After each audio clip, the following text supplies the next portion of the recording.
Hi, welcome to How to Repair, live streaming to help you with your appliance repairs. We've got Barry with us today again from Ireland. Hi Barry, how are you, mate? Hello, Paul. Good, mate. Is the audio okay with you? Audio's fantastic, as of yet. Good. Right, well, we've got questions that people can answer, or we can answer questions for people in the comments above. So they can add any question you like with regards to appliances at the top there. And we've got some questions that already came in through the week, and we'll work our way through them over this hour. So let's bring up the first question. Okay, Becky from Leeds, and she put a question in, and she was asking about flashing lights on her Hotpoint washing machine, and they're flashing very fast. Now, I actually know this because about 2-3 years ago, I put a video in or up on the internet to show people. I put all the questions in there for people, by the way, that we'll be answering today. Just bear with me. Now, this was flashing lights on a circuit board. And what actually happens is on some of the older Hotpoints, you have very small capacitors, which are either 470 or 680 microfarad. And when these blow, if I can bring this up to the camera, you can see this has got slightly a domed head.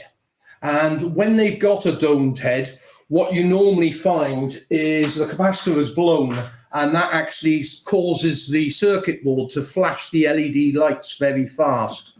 And I'll just share the FAQ with you. So just bear with me.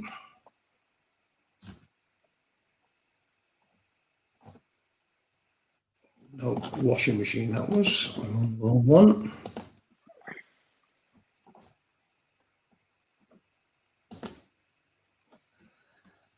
Now, these two capacitors are the most common on the circuit boards to go. And what you'll normally find is they've got a domed head. And this is what might need replacing. So it's it used to be quite a regular fault, but on the new machines, Barry, are you getting any problems with the circuit boards on the Hotpoint? No, Paul. On the later editions, Hotpoints, I think from 2012 onwards, they've given no trouble in that department whatsoever for capacitors. Right. Well, I hope that answers Becky's question. I can't think of anything else that would cause the lights. Normally, if you've got LED lights flashing, they'll be flashing in a sequence, which might be an error code. But if they're flashing very fast, then on a lot of occasions, it is the actual capacitors on the circuit board. Let's go to the next question. We've had some people comment. Bosch lad, hi Bosch lad. Good afternoon to you. And then we've got Free Chen. I don't know where you're from. And we've got a colleague there, Hot Solar Water. He's here. Hi. Hi. Good afternoon to you as well. Yeah, feel free to put the questions in, Bosch lad, and we'll try and answer them. But what we'll do now is go to the next question from a lady in Reading. Sorry, a gentleman in Reading. And that was, let me find it a second.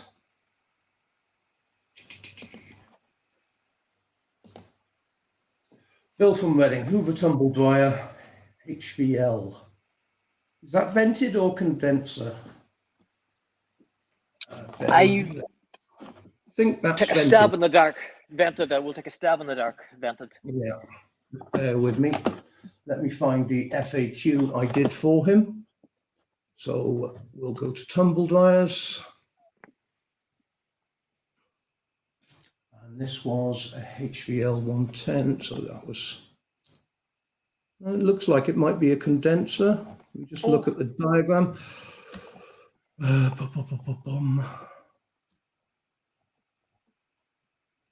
No, this is definitely vented. Yeah. So your tumble dryer's not heating. Well, the flashing or the flashing light will be some type of error code, and what you need to do is actually work out what the sequence is to work out what the error code is. Now, once you've found it, I think E21 is the most common failure on these tumble dryers, which is to do with the thermal fuse on the left-hand side of the tumble dryer on the heater. Sometimes they can go open circuit, and this is usually because either people are not using the machine correctly. In other words, they're not letting the machine run for its full cycle, or it can be the filters haven't been cleaned, or restriction in the airflow. What do you think, Bar? Totally agree with that, Paul. The most common failure on a Hoover candy with not heating is the shot stat on the heating element. So we're on the right track there with that one. We could nearly send you there. I believe you can get the stats separately on your website, Paul, as well, if I'm correct. 206, yes, we do have it. You'll need to identify which thermostat it is. If I can show you on the exploded diagram, if the no, it doesn't do a detailed picture. 448 is the actual heater assembly, and that heater assembly has two thermostats on the top, which you can barely see in the photo and the image there, but those are the most common. Also, is another fault with these on occasions, especially if they're 3-4 years old or a little bit older than that. The relays on the circuit boards can also go, and that might be, I forget what relay it is. It's a HVL or HL relay, which is about a 16 amp relay that's on the circuit board, and that's quite common as well. So I hope that answers your question. I've put the link into the comments for you, so you can actually go to the FAQ, and you've got the exploded diagram and a list of all the parts there. Right, we've got a question from Bosch Lad here. Let's just bring this up. My pre-teacher had a Bosch washer. Apparently it wasn't locking and blew the fuse. Just wanted to see. Could be the wiring harness going to the lock, maybe a short. It might be the door interlock itself, but the Bosch ones are normally quite reliable, the door interlocks. I haven't come across very many failures on the Bosch door interlocks. Your opinion? We've seen quite a few of these now, actually, and to be fair, a few of the cases, a slug has actually crawled onto the PCB at the rear and blew a slug, whatever those PCBs emit. Quite commonly now, manufacturers' machines suffer from slug ingress, so it must attract the little buggers into the into areas where they shouldn't be going and causing all sorts of havoc. So most likely PCB failure, and obviously not locking the door then on the Bosch. I have seen quite a few of that recently. So onto the right track there again, Bosch lad. Most likely a PCB in that instance. He's also asking if the Hyacinth is any good. They're Chinese made, owned by the Hoover Group now, I believe, Barry, is that correct?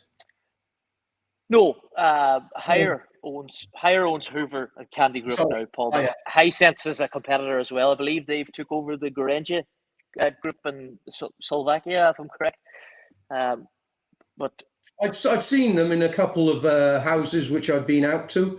I've had one in the workshop over the last couple of years, but they aren't a very popular machine, so sometimes we don't get to see them as often as we should to give a really good comment on that. Right, let's go to the next question. If you can star any of the questions that you want to answer, Barry, and then we'll jump in between these. So the next one was from Fiona from Ipswich, Candy Dryer. So that's part of the Hoover group again. Humming noise, well, that's a common capacitor fault normally, or the drum is jammed itself. It can be one of two things. Let me just get the correct FAQ for this, so just bear with me. And this is this one, which I've just put up on the screen now. And that is the candy, so just bear with me.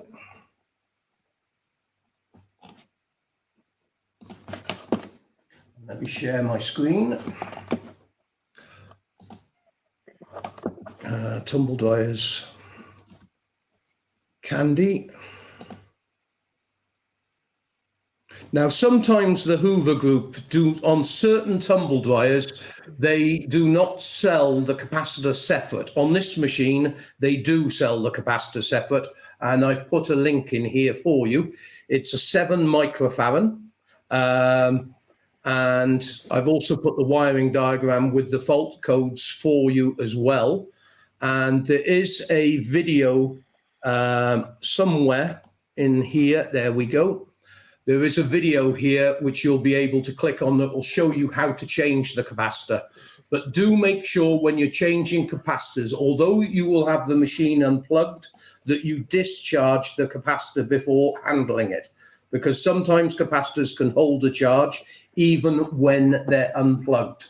And this will give you a nasty belt because you're up to a couple of 100 volts. But as you can see in the diagram here, the capacitor is listed separate, which is 156, which is the part I put at the top there. And you've also got a list of all the parts down here for the capacitors. So I hope that answers your question. Let me just come back to us. Any other questions before I jump into the next one, Barry?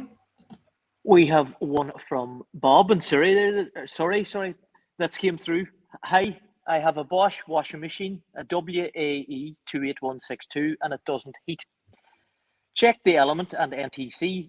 Could it be a dry joint on the PCB itself? Very good question, Bob. Paul, what are your thoughts on that? I suppose, Bosch Bob, washing machine WA doesn't heat. Check the element. Yeah. Well, if the element's checked and you're putting it on something like on the Bosch, matter of fact, I've got one behind me. Bear with me. Let me flick over. So I've got an old Bosch here. It's an older model than yours. If you set it to either the 60 or 90 degree wash, you will basically be able to use crocodile clips on your multimeter, attach that to the 2 wires going to the heating element, and the first thing you'll be able to do is see when it cuts into heat if it's actually got any voltage going to the heater. But if you've changed the element, then it's either a broken wire coming from the circuit board, possibly a thermostat. Well, there's only an NTC sensor on this machine. It's pointing towards the circuit board, I'm sorry to say. I don't know what you think. I would agree with that, Bob, definitely. If you even had access or had a friend that had even a multimeter that you could actually check if there was voltage actually making its way down to the element, would be a definite indicator. Yeah, the heater on those Bosches, the heater on those Bosches do not kick in for about 5-10 minutes after the machine has filled. Yeah. So if you're starting the machine on a cycle, make sure it hasn't got a pre-wash selected, and then the heater should be kicking in about 5 to 10 minutes after the program has started. That means the drum has filled with water. The drum will be going round washing, but it does take a few minutes for the heater to actually kick in. I hope that helps you, Bob. Do let us know if you've got any more questions. Come back to us, but it might, the problem being is if it is the circuit board, they are expensive, but you might be able to source a circuit board on eBay, which has come out of the machine with knackered bearings or something like that, and then get that very affordably. because sometimes I see circuit boards on eBay which have come out of machines and they might be only £20–30 to buy. So it's well worth having a stab at repairing it, mate. Absolutely. Okay, next question was, we've done Fiona, was Peter. Right, he's moved to the big down under and he's taken his tumble dryer with him. Now, it is possible that the heating element, the tumble dryer itself, may have got damaged in transit, which it's had a knock or something else, because the heating elements on those are quite fragile.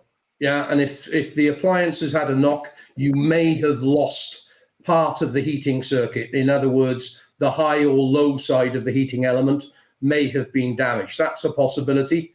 It's possible that, was this a, just bear with me. Let me go to the FAQ I did for him. If it's I wonder if it's a condenser. We'll soon find out. Yeah, I'm just finding it for him. Just bear with me.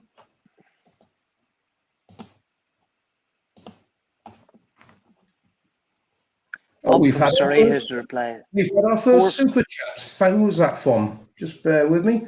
Bob in Surrey. Thank you very much indeed, Bob. I hope we helped with your repair, and feel free to contact me during next week if you need any further assistance. Okay, so this was, just bear with me. I got to post a link to this. This was Peter from Melbourne. And let me find the FAQ on this to find out if it's a condenser.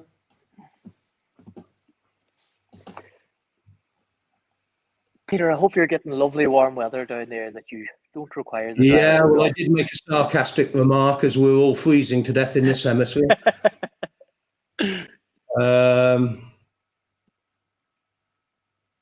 This looks like it's a condenser. By the maybe the heat. Maybe the humidity that Peter has it operating in. Well, if it's condenser dryer, they really like to work at no higher temperatures than about 20 degrees. Would you agree? Yeah, absolutely. Much fresh air. Melbourne, is that one of the really hot places? I'm not familiar. I've never been to Australia, so it could be that the dryer is not working because the room temperature is too high and therefore it's not drying efficiently. But it should still dry because of the warm air that you've got in the room. But really, condenser tumble dryers only like to work at between, what would you say, between 10 and 20 degrees should be the ambient temperature for a condenser dryer?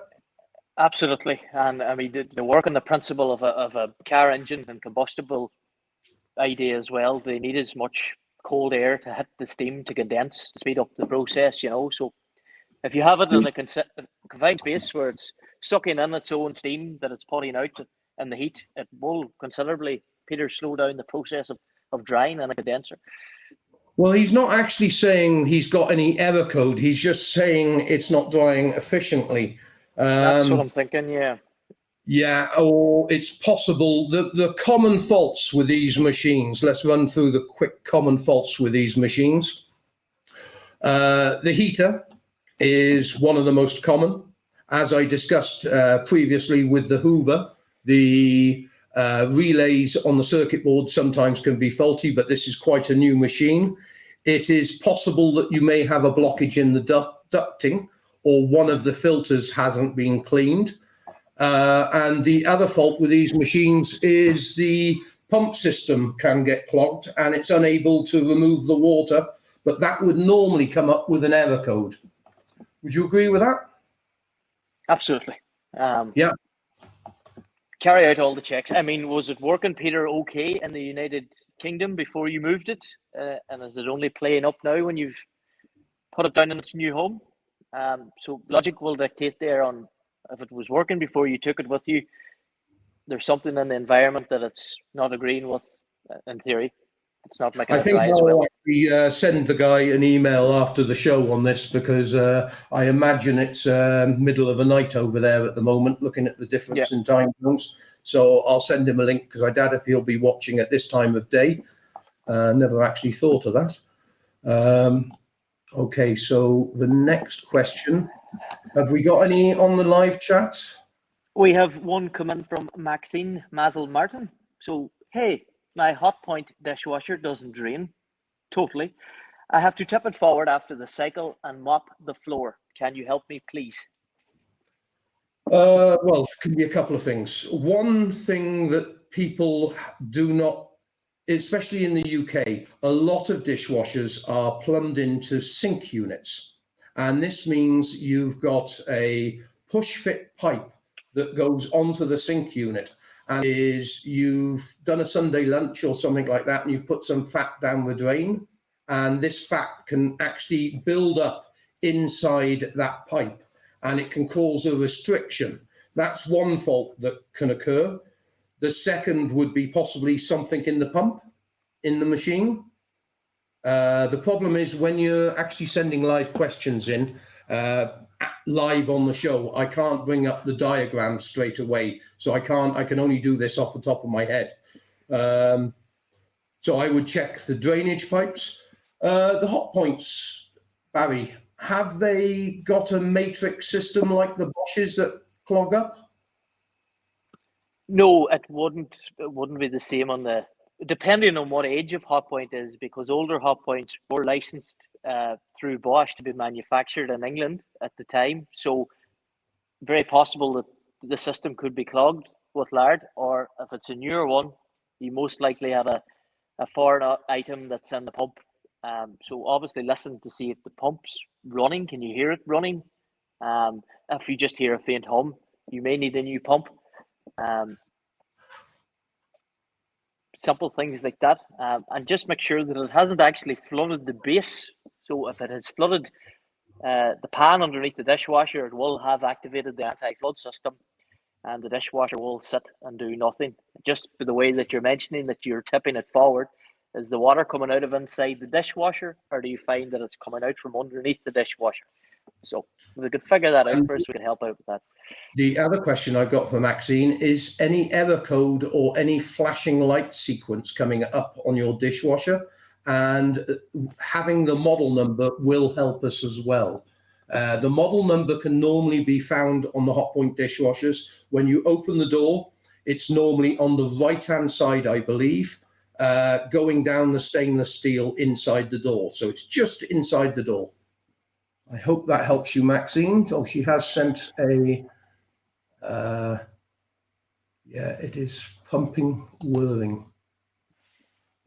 Okay, so if you can hear it pumping, this might be pointing towards, if you've got it plumbed into the sink, you may have a blockage in the waste pipe going to the sink, or you may have a problem with the sink fitting itself. There is a high possibility that that might be a problem. The other thing to try is get yourself a nice big bucket and pull the machine out, leave the water connected to the machine, but put the waste pipe into a bucket and then try the machine on a cycle there. And you will see if the water is coming out. And it should be quite a good flow when it's emptying. If it's only trickling out, that normally means you've got a blockage somewhere in the system.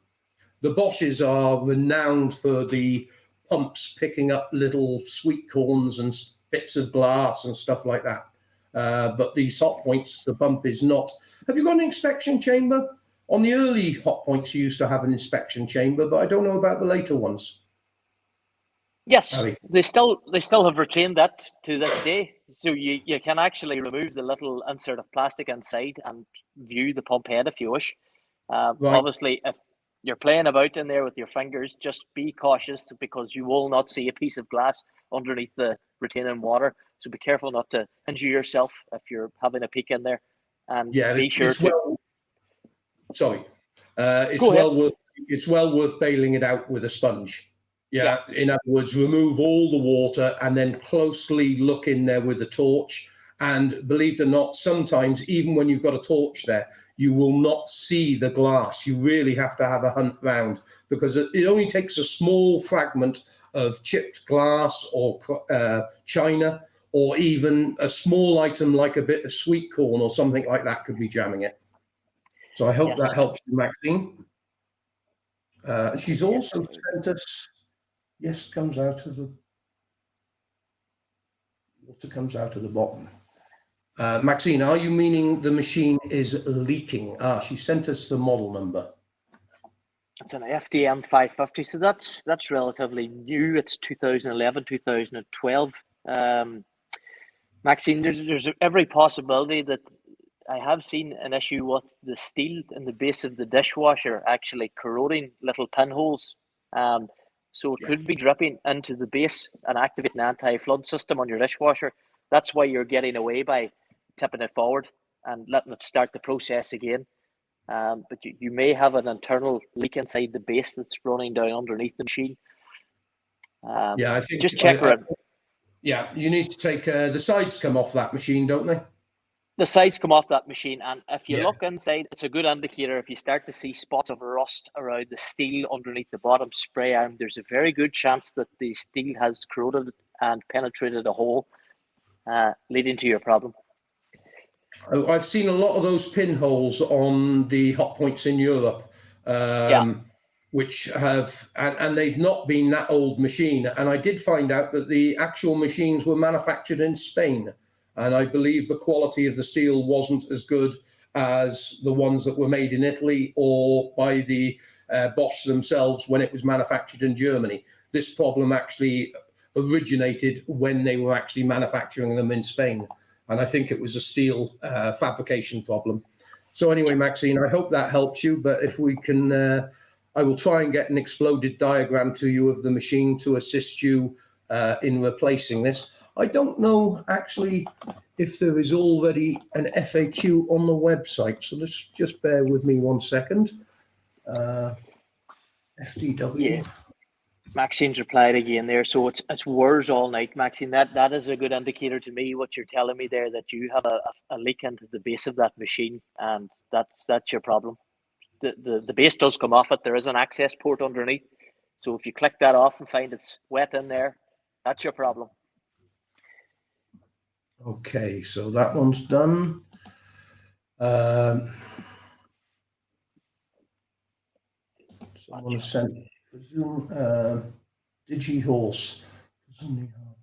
Dishwasher problem is due to small diameter. Yeah, the plastic connections that are on the sink, Digi. Sometimes inside the plastic, you get a piece of plastic that looks like a cross. And debris can actually build up on this cross and restrict the flow of water. It is quite a common fault with some of the plumbing kits that are used, especially in the UK, because people have them next to the sink and they plumb these in using a waste fitting, which has a push fit connector for the waste pipe on the dishwasher. And people also use them for the washing machines as well. Maxine again. She's asking, shall she buy a new one? Okay, stop whirring all night and then, you've already answered that. Hi, I'm Matthew. I have a Beko 10 kilo aquatech washing machine. The pump for recirculation has stopped. Right, so that's a 10 kilo Beko. So it's a two motor pump. Am I correct there? One is for the waste and the other is for the recycling. Zanussi use these a lot as well. And you may find that the motor itself has just worn out. You need to take the whole pump assembly off and then inspect that pump. But you will normally find that the recirculation pump, because it's used a lot more than the actual emptying pump, does wear out quicker. This is quite a common problem normally. Agree with that, Bar? Absolutely. The aquatech's an all new technology out there, Paul, which actually diverts the water through the lifter inside the inner tub. So it's constantly running on the machine. So you either have a worn out pump due to the job that it has to do, or sometimes in those Bekos with the larger tubs, they can nip the wiring loom that runs down from the PCB into that pump. So just have a good route around to make sure that it hasn't snapped any wires leading to the pump. Yeah. Maxine also sent question, should she buy a new one? It's worth having someone have a look at it first, because it may be a simple fix.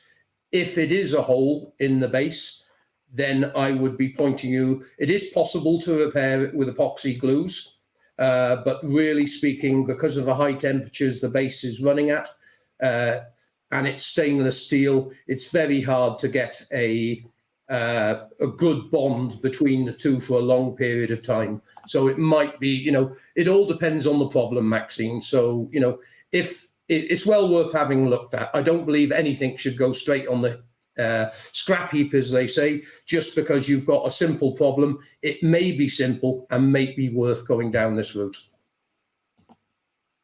Okay, we've got another one from Bosch Lad.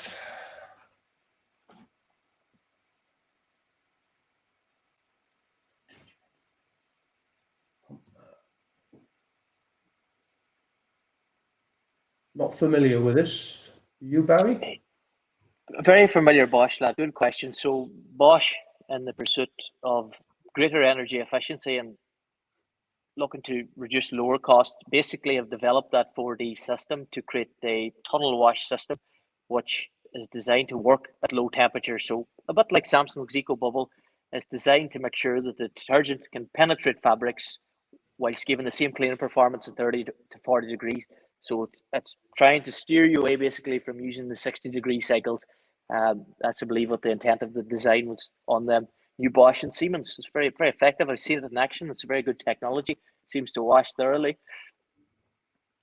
Well, one of the things I will say, and I keep saying it, it's all right doing cold washes, but at least once a month you want to be putting your machine onto a boil wash to actually clean the area between the inner stainless steel drum and the outer drum. Because if you're washing at low temperatures all the time, this bacteria builds up. It causes things like mold on the door seal and other bits and pieces. And it's well worth putting the machine, just changing your cycle once a month. You know, it's fine doing low temperature washes, but once a month, vary this and actually get some old rags that you want to clean or some sheets, white sheets or whatever, and just put the machine on a boil wash. I have done a video on removing mold from a door seal, and it shows you at the end of that video what came out of the machine. So I hope that helps you, Bosch lad. Odd Job Centre. Thanks, it used to be.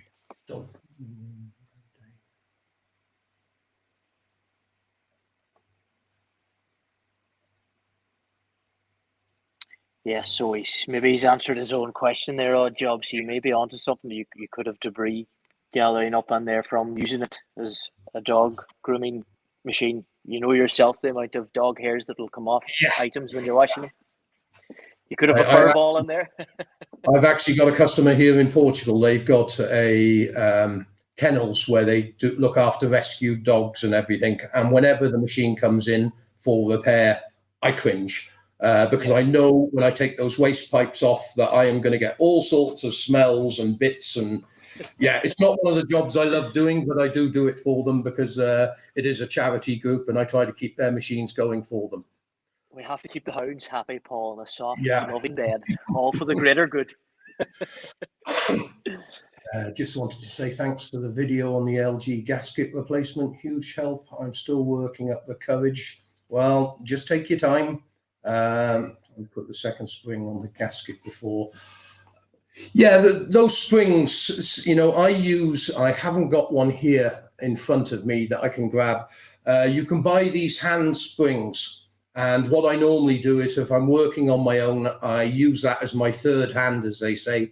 And I put the spring on the top of the rubber seal, and then I put the clamp on to hold that in. And then I'm able to work around the seal, stretching the spring to get this on. It is quite an effective technique. But really, if you've got someone in the house that can give you a hand, you can't beat someone working from the top of the machine. If it's a washing machine that has got the front panel that doesn't come off, then someone can go in from the top of the machine, hold the spring while you work the spring around through the door seal. It is nice to have a secondary set of hands, and you know, well, the worst machine I've ever worked on for those was the Ariston. Do you remember the washer dryer with the concrete brick all the way around the front? Yes. It would cut you to ribbons. I never understood how they could make concrete that was so badly formed. I mean, it was like deliberately designed to cut you to ribbons doing it. And it's not often I ever wear gloves, but if it was ever an Ariston washer dryer, I would be putting a set of gloves on straight away. Okay. Great advice to the whites. She's asking, what do you think, high sensor Beko or better dishwasher washing machine? Well, Maxine, if you've had a Hotpoint that's done you that length of time, there's no reason why you shouldn't give them another shout. Anything with a good warranty nowadays is definitely something to go for. So always look out for a good manufacturer warranty or buy extended warranty if they can offer it to you at a reasonable price. But fairly speaking, Hotpoint do make a really good dishwasher at the minute, and they do come with a 10-year parts guarantee, which is a bonus as well. So if you're happy with Hotpoint, stick with what you know.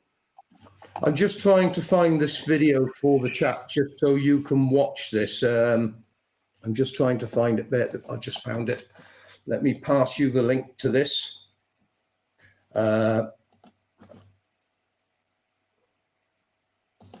Right, this is for mold seals. Do watch this at the very end, even if you don't want to watch the whole video.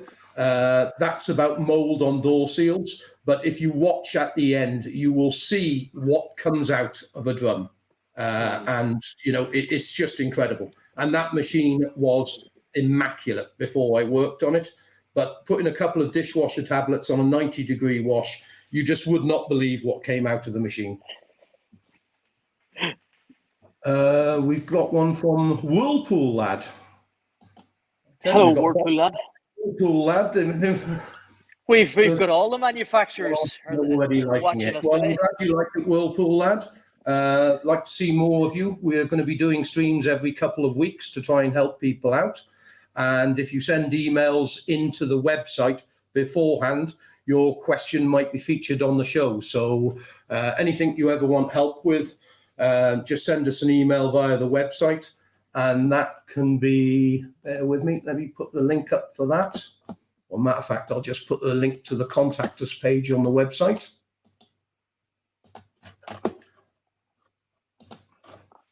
So if you have questions,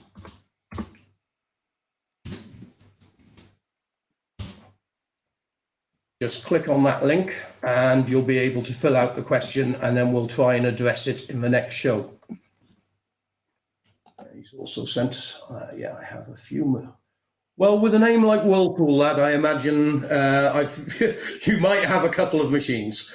Only 24 too. Only 24, so, you know, but I have seen a lot of collectors now of, as you were saying before the show, Barry, I mean, you've got one of the most precious washing machines that I would love to get my hands on, which is the old Hotpoint Twin Tub still in the box. I mean, you know, one of my favorite machines. The only thing I didn't like doing with them was the gearboxes, having to replace them, because that was a monster job. Yeah, quite a task. Yeah. And it was the same on the, what was the top loader? Was it the 99 series or 98 series? I think you're right. It was, I can't remember for the life of me, 98 something. Anyway, I can check that up. We are going back 25 years since they've been produced, I imagine. If not more, Paul, but anybody had them, they loved them. They just washed so well, didn't they? They were so good at cleaning clothes. It was unbelievable. Yeah, I had a lot of questions coming in because the eBack video that we did a couple of weeks ago has suddenly received a lot of interest and traffic. And a lot of people have been asking questions about why there are no top loaders available in the UK. There are some slimline Electrolux ones, I believe, that do crop up occasionally, but a lot of people are looking for the type of design of the Hotpoint 99 series or 98 series, whichever it was, the top loader with the drum that agitates that way, rather than the drum that opens up sideways and rotates. But there is a lot of demand for those type of machines still. I was quite surprised. There is. We do the Whirlpool commercial lineup over here, which still offers the top loader and still popular. Anybody that had them think they're fantastic. If you have space for them, they are a great machine for durability. The problem in the UK is the problem of space. I speak to so many Americans that can't understand how we use these little boxes. We don't have massive laundry rooms like America, Australia, and places like that.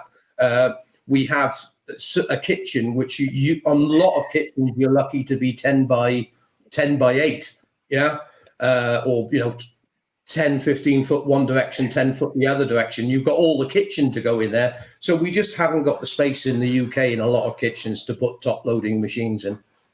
No, we always think of the laundry room last when we're creating a house, don't we? It'll be the first thing in my hit list whenever I make my own house. The laundry room will be the first on the planning. Well, I'm lucky that I must actually feature this in the show one day. I've actually, in my film studio here in Portugal, I've got my workshops and everything else. But at the front of that, I've built an environmental laundry. And basically, I'm running that on hot solar water to produce, so the sun heats all the water, which then gives me a zero energy bill for heated water. And then I've also got electrical solar panels that actually run the machines for the majority of the day, depending on how busy it is, of course. Right, let's fire into a couple more of these questions. I got Wallace from Kent. So let me just bring this up. I'll post that in there first so everyone's got the link. And Wallace from Kent. Wallace from Kent. It's a very common issue. I'm just trying to find it. There we go. So Hotpoint WE machine, broken door handle. Oh, right, the D door. Yeah. This is, I did a video on this a couple of years ago, and I'll just show you the door handle that I'm talking about. So let me just put this here a second. Washing machines. Okay, this is the D-shape door that you can see here. And what actually happens is the pin that goes through that's held with the spring inside the door, it breaks. And it's a common, I haven't got a diagram there of it, but I have put a link to your machine, and I've also put a link to the part number for you. So that's there for you. A very easy job to do yourself, Wallace. So you'll enjoy doing that. Yeah, I've actually put the video here for them, and it's basically showing you how to change the door handle and everything. So there's a very simple video to follow, which will assist you in changing that door handle. Not a difficult job. Not a difficult job. What else have we got? Someone from my own country. And Welsh lad John from Cardigan. Eco oven door glass. Yes, I grabbed this earlier when I saw the question. This is the glue that we use in the industry. It takes maybe 12 to 8 hours to dry. And you want to let it dry completely before actually putting your door back onto the cooker. And I'll actually put the link up there for you. So you've got the repair guide and everything for this. This is another old video that I did. Let me just go to the comments a second. So the link's there, and that is, let me just bring this up. I can show everybody.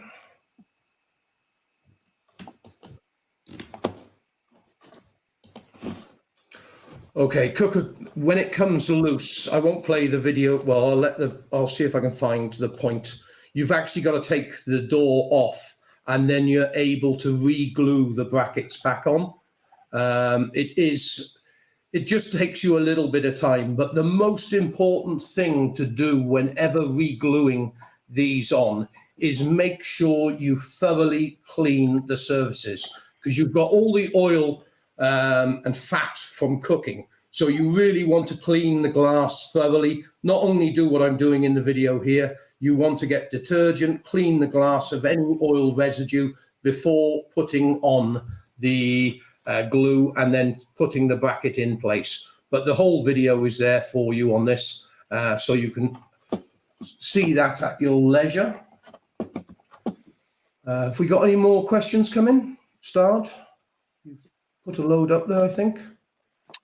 We see, Paul. Oh no, that's nothing. Daniel. Cool. Shall I move on to the next one? Go on to the next one, Paul. Okay, William from Berkshire, Bosch dishwasher, not filling. Okay. I did put the exploded diagram of this. This will be one of two faults. Let me just go back a second. Share the screen. So,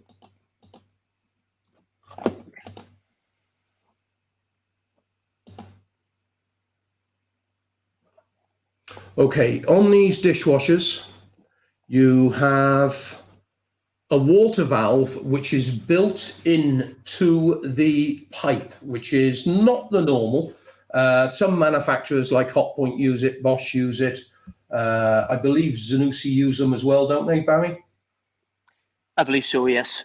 Yeah. Now you want to actually check this, but to test it, you will have to use a multimeter inside the machine where the wires connect, because the electrical wires run up the tube to the plastic, and some of them are sealed units. The other item that you may have a problem, but if you do have this problem, it would normally fill and then stop filling and pumping out. And that would be the flow matrix on the left-hand side of the machine. Because they've got, doesn't show you in this diagram very well, but just down here, you've got an impeller that actually spins as the machine is filling with water. And this is what tells the printed circuit board how much water is going into the machine. Now, if it doesn't get a reading from the fill matrix, basically to the circuit board, it will not recognize water's coming in, and then it will automatically go into pump out mode and stop, basically. That is a common problem with these machines. Anything else you could add, Barry? No, you're bang on the money, Paul, with that one. Okay, so let's move on to the next one. Let me just put the link in for the person on that one. Yeah,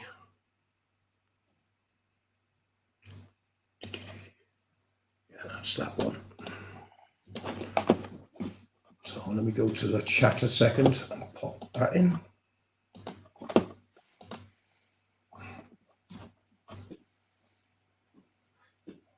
So you've got the link, it's just going up now.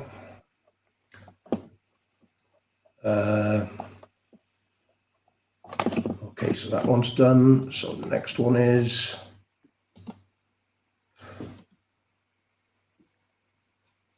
right. I also did a post on this. That's right, Hussein. I don't know if you're watching. Do put a chat in if you are at the moment, because I did send you a message that I was featuring this on the show. These are a common problem on dishwashers. They are the flow-through heaters. And as you can see in the screen here, you've got a flow-through heater, and the element is there and there. But in between the connections, you have two thermostats, which are built into the heating element, and these can't be replaced. You actually have to replace the whole heating element. It's not expensive. The Beko ones are no more than about £20. I think they're less than £20. You will need to identify which one you've got via your model number. But the way you would test this normally is you would put your multimeter on here on ohms resistance, and 1800 watt element, I think this is. Yeah, is it 18? I can't see. Usually I between think 1800 and the Beko, yeah, here. so. If it's 1800 watt, I don't know what the ohms resistance should. Bear with me. I'll look at this on Ohm's law calculator. By the way, I'll share this for you because this is very, very useful for people. I use this website. Now, this is Ohm's law calculator. Now, for example, you're running on 240 volts, so you put your voltage in. Then you can put your resistance in, or you can put your watt power the element is. Now, this element is an 1800, so we're able to ascertain that you should have an ohms resistance of 32, which will actually tell you that that element is good. It's not always going to be 100% accurate, so don't think you're looking for 32, but if you've got somewhere between 29 and 33, say, you're thereabouts on the money. Agree with that, Bah? Yeah. Yeah, it's a very, very useful website, this is, and I will post the link up for you for checking elements, and I will also put that's for the elements, and I will also find the FAQ for sane, so just bear with me. That's dishwasher again.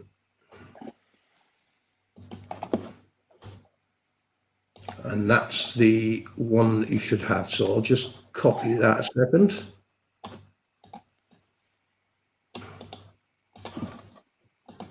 So this is the link to that post. And what I've done here is I've put the exploded diagram for you, and you can see the flow through heater down here, which is 4500. And then all you need to go down is work out where 4500 is, and the part number is there. Okay, so that should help you out with that. Okay, next one.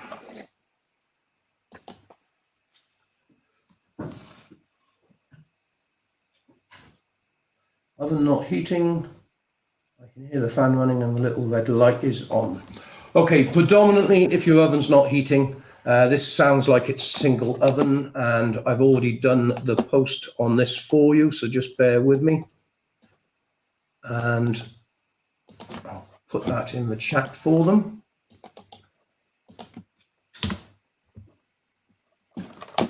And that is to the top of the page. You okay on time, Barry? Perfect, yeah. Yeah. No We're rush running over out. here this year. I haven't even got a pub to go to, Paul. They're all closed early now. Are they? What, it's 8 still o'clock. lockdown over there? Well, yeah, see, 8 o'clock, all the hospitality has to close for the time being anyway, so it's not really worth it. You can't enjoy yourself for the late evening. Right. So what I've done for Chris here is I've put the heating element for your cooker here, so you can just go there. And also I've put the exploded diagram for you. And this is a single oven. You've got the cooling fan system, your main fan. So hopefully it's the main fan that you're talking about you can hear running.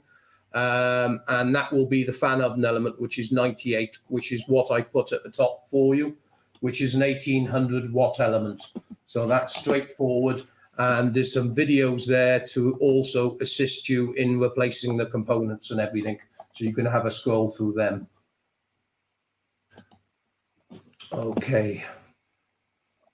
Right, we've got a couple of questions come in, I think. No, I've dealt with that one, Yeah, no, that's all done.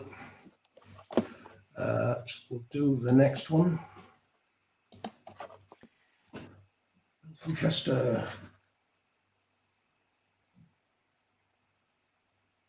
okay, he's after the bulb. Now, the problem is the manufacturers do not state in their exploded diagrams the bulb as separate units. They normally put the whole bulb holder assembly, and what you're going to have to do is to remove the glass. I've got a cooker hood behind me, you can see here. You'll need to remove the glass from the cooker hood, and it's quite a delicate process. And what I'll do is I'll put a link up for you on this, so just bear with me. Now, what you need to do here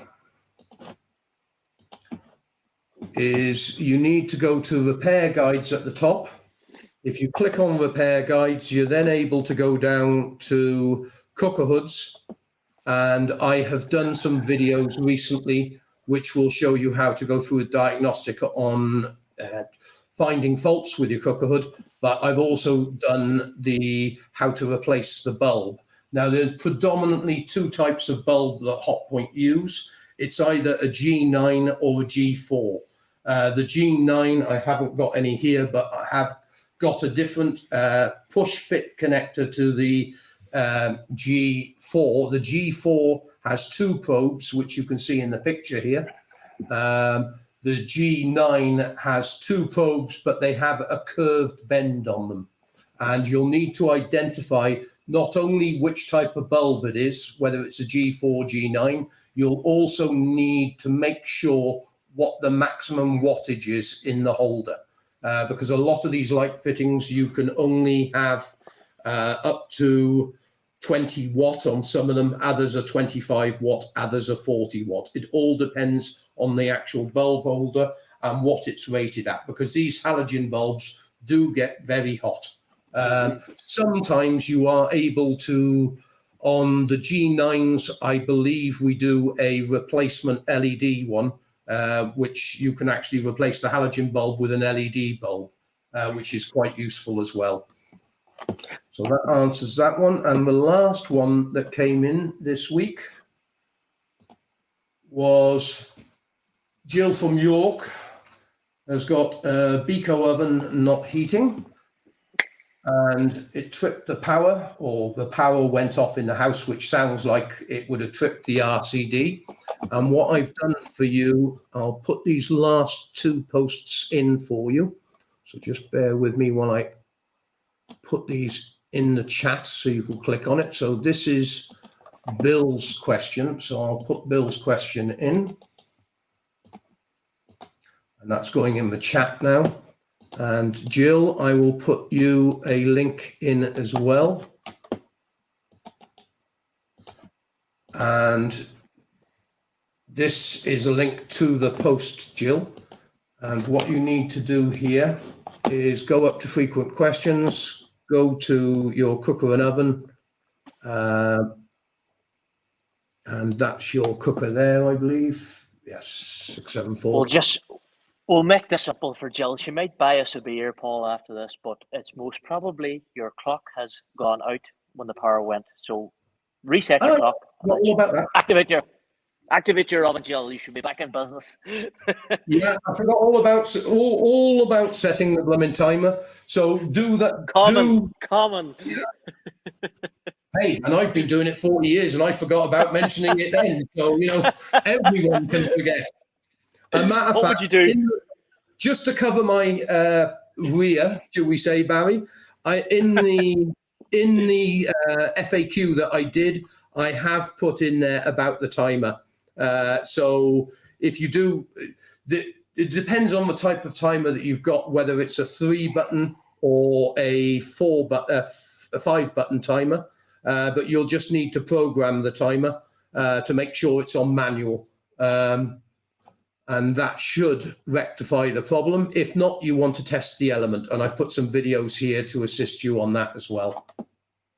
I'm feeling hopeful for Paul. I'm feeling hopeful. Nice, feeling hopeful for you. Okay, that's all the questions I've had this week. Are there any more starred in the chat? Oh, Barry's disappeared a second. So I'll just have a quick look through the chat for you before we wrap this up. And don't see many of the new Dyson. I haven't seen any of the Dysons for quite a while.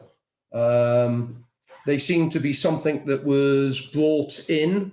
They had a reasonable idea, but the problem is with the Dysons, I could never get my head round this double rotation. It seemed like a recipe for disaster, to be honest. And I haven't had many in the shop to actually repair.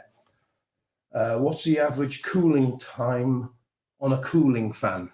Normally, if you've been running the oven at 200 degrees, I would imagine the cooling fan will or should stay activated until it gets below 70, 80 degrees, because what actually controls the cooling fan is a thermostat, and the fan doesn't come on, the cooling fan doesn't come on until you get to approximately 60, 70 degrees. Then, of course, the cooling fan will stay on while you're cooking for an hour and a half or 2 hours. And then when you've turned the cooker off, the cooling fan will stay active for approximately 20, 30 minutes, or depending on how long you need to actually let this cool down. I take it your battery went. I don't know what happened there. I think Jill's question jinxed me on the power cut there, but we're back. You're back. You're back. We're back in action. Yeah, we just had one about the cooling fan. Most of the cooling fans are controlled by thermostats. So basically, I haven't seen any cooling fans controlled by NTC sensors or anything, apart from a couple of the later digital control ones. But predominantly, they do have a thermostat that controls the cooling fan. Yeah, Barry? Yeah. Yeah, and what are the cooling fans normally set at? 70, 80 degrees? It's in around that. I think it's mid 60s to 70 degrees to keep the glass from burning little children's hands if they put it near. So keep the glass at a reasonable temperature. Okay. Did you see any other questions? Maxine Mazel, again, just praising us for our good work. Thank you, Maxine. You're very welcome anytime. Right. Nothing new as of yet. No. Okay. Well, we've been running. How long have we been running? I can't. An hour and 2 minutes, Paul. Overtime today. 2 minutes. I think that will do us. We've managed to get through all the questions and everything. So, Barry, thank you very much for helping me out today. Much appreciated. Remember, if you do want your questions answered in detail, you can always send us an email to the website. I've put the link in the chat, and I will post the links after this video has finished. So you've got all the links to go to the relative FAQs. So if your question's being featured, you will have a link to go to the website to the correct FAQ. But if you ever need to find an FAQ, I'll just quickly show you. You only need to put your model number in here. And then, for example, if I copy this, if you put your model number in on an FAQ, this will bring you up on a page. At the moment, it's not showing products. We've got a glitch on the system. But if you go to FAQs, it will show you FAQ. Now, if you're looking for tutorials, if you just type in Beko oven and leave it like that, and then do a search again and hit tutorials, you will find all the tutorials that I've done on Beko oven, if it was a Hotpoint oven or whatever. So I hope that helps you. Otherwise, just go to the section at the top, and then you can click on whichever appliance you're looking for, and then that's got a list of all the repair guides and all the FAQs. Okay, I think we'll call it a day, Barry, yes? I think we will, Paul. There's a few more questions after coming in there. All right. We'll try one more for Dennis. I see here before I go, Dennis. Okay. So, hi, I have a Hotpoint Tumble Dryer TVM570 that doesn't get as warm as it should. Okay, Dennis. That's a vented. I'm pretty sure that's a vented dryer. You're bang on the money today, Paul. That is a vented Hotpoint. Now, Dennis, first thing to do is check that it's not on the safety recall list that Hotpoint has issued for these. And secondly, check your element to see is there a bit of heat there or if there's no heat at all. Obviously, go through your venting system as well, make sure there's no blockages there. but it's most likely a heating element. If it's only heating up somewhat, then it's not getting to as warm as it should. One of the bars has probably gone faulty on your element, I'm afraid. But Paul, you have those on your website anyway. I'm sure they're inexpensive to buy. Well, I was just looking here, and I've actually, this is a good example of what I was just showing everyone there a second. So basically what I did was I just typed in TVM570.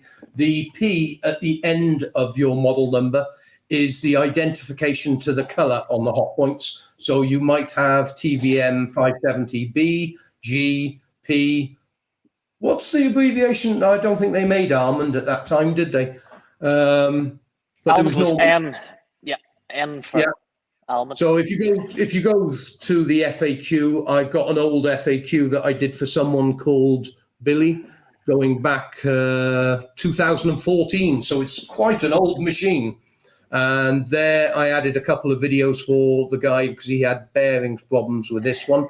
But if you've got a heating problem, heating element, the two thermostats on top of the Hotpoint heaters, filters, and then also make sure that your ducting is clear in the wall cavity if it's going outside. A lot of people will unplug the machine, have a look at the machine and say, oh, it's all working, looks like it's working perfectly, put it into the wall fitting and don't realise they've got a nest in the end of it. Yeah, that happens. Yeah, very much so. Is that all of them now? Yeah. One command. Yeah, that's it. I think we'll wrap it at that point. So thanks all for watching. We'll be back in a couple of weeks, and we'll answer any questions that you send in via email. So thanks very much indeed, Barry. Thank you. Enjoy it tonight at home. I will. My own company is best company tonight. And we'll do another show in a couple of weeks' time. Okay? So thanks you all for coming into the show. Thanks for watching. Do remember to shop with How to Repair. And if you ever need any appliances and you're in Southern Ireland, Barry's the guy to see, and he's TDA Appliances. And I'll just put that up on screen for you. There we go. Okay. And so you've got the link there. And I'll also put a link to Barry's page in the description after this show's finished. Okay. Thanks very much all for watching. Take care. Bye, guys. See you later. Bye.